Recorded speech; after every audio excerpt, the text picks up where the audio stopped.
Shalom Aleichem, everyone. We are continuing Hachzig's learning of the Pele Yoetz. Today is day 38, and we are beginning the letter Ches in the alphabet as everything goes along alphabetically in the Pele Yoetz. Cheshek v'chiba. Cheshek, the desire, and the chiba, the love that a person must have for Torah and for mitzvahs. Cheshek v'chiba tzvicha rabba l'chol davar shebachayva. You need this cheshek, this burning desire, this chiba, this love, endearment for the mitzvahs in everything that is a davar shebachayva, that is an obligatory. L'Torah, when it comes to learning Torah and keeping Torah, you need to have a cheshek v'chiba. L'seuda, when we have to work on our emunah and the like and our tenets of faith, yes, you need cheshek v'chiba. And every single midah that a person has, their character traits, the good ones and the bad ones, we have to correct, we have to work, we have to fix them up. You need cheshek. I want to do such a thing. I have a desire to do such a thing. I love doing these things. This is something that is in our hearts. You need heavenly assistance to be able to accomplish this. We know that this is our obligation. To serve the Rabbi Shalom b'cheshek v'chiba v'simcha rabba. We should do it in tremendous excitement and cheshek and desire and chiba and delight and joy and simcha rabba, a lot of happiness when we serve our Kodesh Baruch Hu. That's the way you should see a yid. A yid, a frum yid, should be the happiest person in the world. As you're walking around dancing everywhere that he goes, I'm so excited, I'm a yid, I have mitzvahs, I have Torah. We have to be elated. We have the biggest gift in the world. But what can we do? Our hearts don't feel like this. We don't wake up in the morning. Yes, I get to wake up at 6 o'clock and go and daven. Yes, I get to go to the shir. Yes, I get to work on my bad midas. Yes, I get to conquer my yitzhar. Yes, I get to overcome my nisyos. We don't feel like that. Why not? Number one, says the Pele Yoetz, we look at ourselves as very small. We don't. Our value is very small in our eyes. And we think because that we are so small and so little. Oh, I heard about stories of tzaddikim from Europe before the war. Those were giants. Even the balabatim, they were bigger than we were. Even those that are sitting and learning, the balabas back then, woo, wow, he was a giant. Imam woke up at 5 o'clock in the morning or early, and he went and he learned, and then he went to work, and then he came back and he learned, and he had Yirah Shamayim, and he had Diba Munah, and Bitachin, and HaKadosh Baruch Hu, and everything was ehrlich. So we don't believe that we're accomplishing that much down here in this world. We do sins, we go in the wrong direction, it causes mechitzas, blockage from going in the right direction.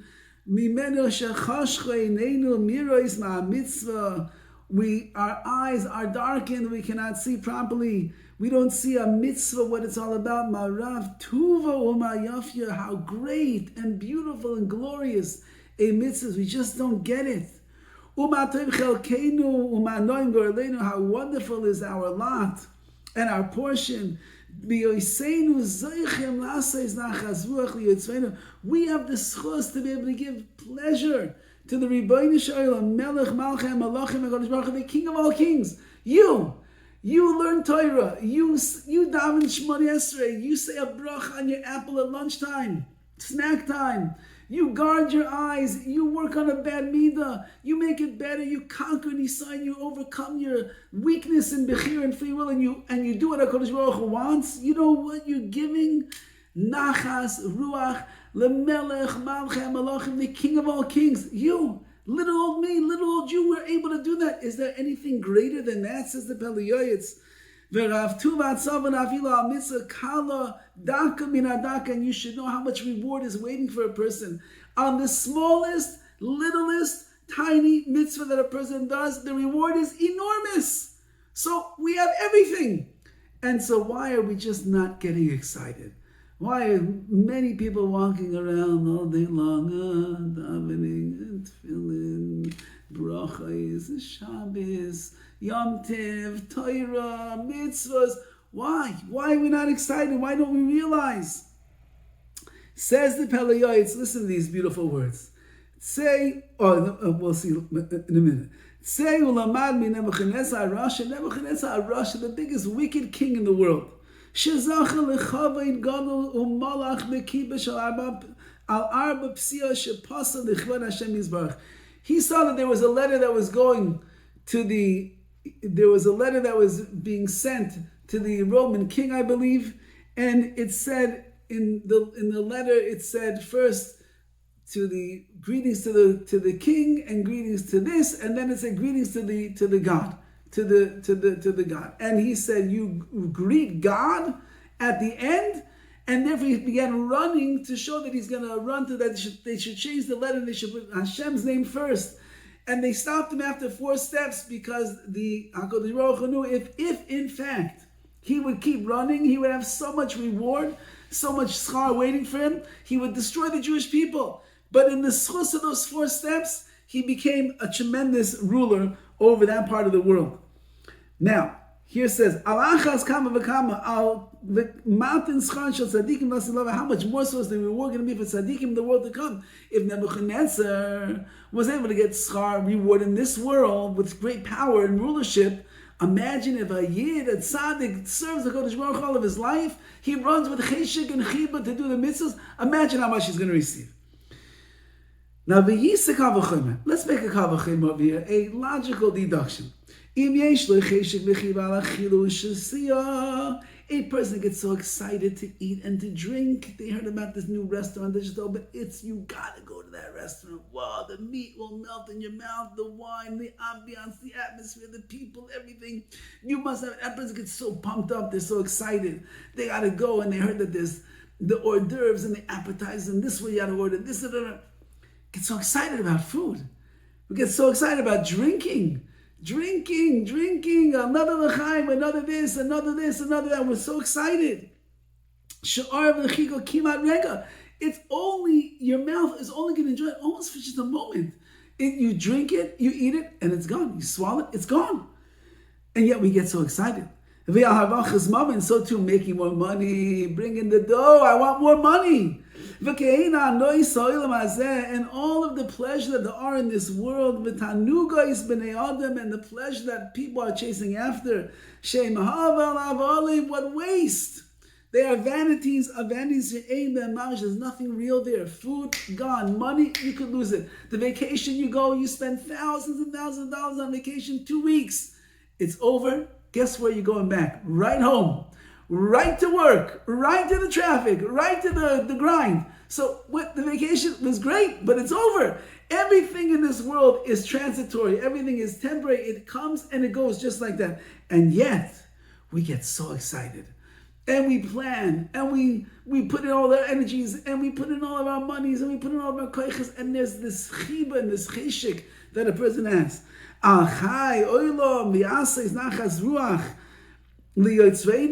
But when it comes to reward in the world to come, when it comes to giving HaKadosh Baruch Hu pleasure, Hashem put us to stand in front of Him, to serve Him, and to bless His name with our tefillos. Means that there's nothing greater in the world than this. How much more so do we have to have a cheshik, a desire, and a chib and a love, and a simcha rabba, so much happiness and joy that I, down here in this world, I get to do the best thing ever, serve Hashem. Think about it, says the Pele Yoetz,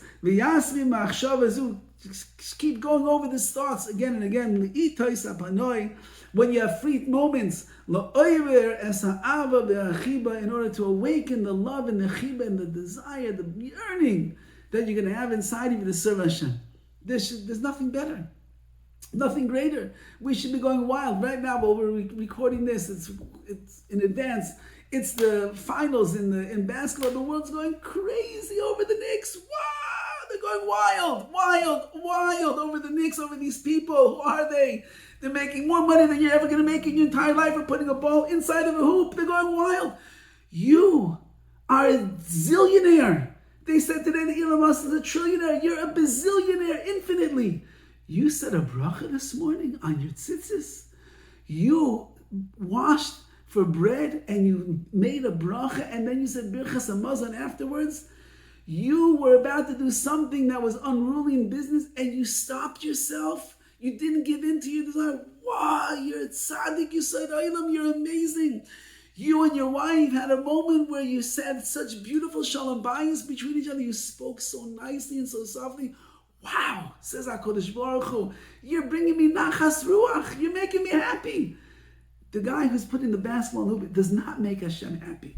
You make Hashem happy. You bring him joy. And if that's what a Yid is able to do, we should be leaping out of our skin with cheshik v'chiba for his mitzvahs. Now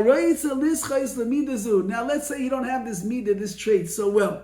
You're not the most excitable person in Yiddishkeit. So what should you do? Says the Pele Yoetz, this is the straight path to get there. You should, first of all, increase your learning of Torah and performance of mitzvahs. Even against your will. You're not into it. You should push yourself. You should be nullify your will in front of the will of Hashem. Like it says in the Gemara, a person should always be engaged in Torah and mitzvahs, even if it's shalol lishma, not for the sake of heaven. Because when you start off without the sake of heaven, eventually it's going to get there. You'll awaken and arouse inside of yourself the cheshik and the wow, it's so good to be a Yid and to serve Hashem. The same thing over here. The treasure of Torah and of mitzvahs is that they are clean and pure, and they will purify the nefesh and sanctify of a person. Every day, little by little, your eyes open up more and more and more. Till it gets sweet.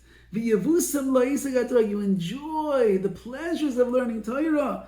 And keeping the mitzvahs from all of that which is going to be offered in the reward in the world to come. This world is what it's all about. Another chance, another opportunity, another mitzvah, another chesed, another dollar of tzedakah, another conquering of the Yetzirah. Everything you do in this world, it's amazing, says the Pele Yoetz. And if it would happen, God forbid, something would get in the way and you'd have to not do a mitzvah or you'd fall back into your old ways. It should be more bitter than death, such a feeling. This is the truth. What even satisfaction, what benefit is there from life if we are not serving our master? And to cling to him, to be able to bring pleasure nachas ruach before the throne of glory. And if we end up distancing ourselves from Hashem, better to be dead than to be alive. Yes, strong words, says the Pele Yoetz. We're better off not here than to be here if we're getting farther and farther and farther away. The mitzvah is to be close to Hashem. Let me cling to the Rebbeinu Shalom. That itself should be so motivating or so powerful that the cheshik and the chiba, the desire to serve HaKadosh Baruch Hu, is something that I just can't contain. Every day I want to do more and more and more to serve Hashem. All the best.